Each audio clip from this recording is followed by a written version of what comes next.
Sushant Singh Rajput case में कई दावे ऐसे किए गए थे कि उन्होंने अपनी डायरी में कुछ ऐसे सीक्रेट्स लिखे थे जो उनके निधन के पीछे की वजह का खुलासा कर सकते हैं। लेकिन उनमें से कुछ डायरियाँ ऐसी थी जो मिली नहीं थी, जिनका जिक्र दूसरी डायरी में किया हुआ था, क्योंकि कुछ डायरी के पन्ने अधूरे थे तो कुछ डायरी ही गायब थी। लेकिन कुछ अधूरे पन्ने रिया चक्रवर्ती के हाथ लगे थे, या यूँ कह सकते हैं कि पूरी की पूरी डायरी रिया चक्रवर्ती के एक पास थी, जिसको उन्होंने पुलिस अधिकारियों को नहीं सौंपा था। जानकारी दे दें किस प्रकार से वो डायरी सुशांत सिंह राजपूत की बताई जा रही थी और उसमें रिया चक्रवर्ती के परिवार वालों को लेकर कुछ बातें लिखी हुई थी। बता दें दोस्तों, वो पेज में 7 लाइनें लिखी हुई थी। 7 लाइनों में जो बातें लिखी थी उनमें दावा है कि उन्होंने रिया के परिवार का कुछ ज़्यादा ही तारीफ करी थी।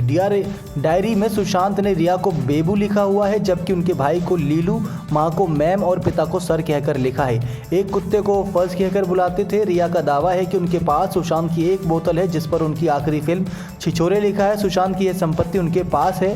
सुशांत ने डायरी में अंग्रेजी में 7 लाइनें लिखी थी। हालांकि उस डायरी के पन्ने पर तारीख नहीं लिखी हुई थी और हैंड राइटिंग को लेकर भी कई सारे सवालात खड़े किए गए थे, क्योंकि सुशांत की वो हैंड राइटिंग लग नहीं रही थी। लेकिन सूत्रों की माने तो पटना पुलिस की टीम सुशांत की इसी डायरी की तलाश में थी, लेकिन वह नहीं मिली थी। खबर थी कि डायरी में सुशांत कई तरह की बातें लिखते थे। उस डायरी को जला देने की बात तो सामने आई थी, लेकिन क्या वो डायरी रिया चक्रवर्ती ने जलाई होगी? क्योंकि जब डायरी के पन्ने उनके पास थे तो वो डायरी रिया चक्रवर्ती ने जलाई होगी या किसी और ने, क्योंकि वो डायरी के जो पेज में जो 7 लाइनें लिखी थी वो सुशांत की हैंड राइटिंग से नहीं मिल रही थी। इसी वजह से कहना काफ़ी मुश्किल है कि वो डायरी रिया चक्रवर्ती के पास है, कि सिर्फ वो एक पेज उनके पास है, या फिर उन्होंने कोई साजिश रची थी अपने आप को बेगुनाह साबित करने के लिए।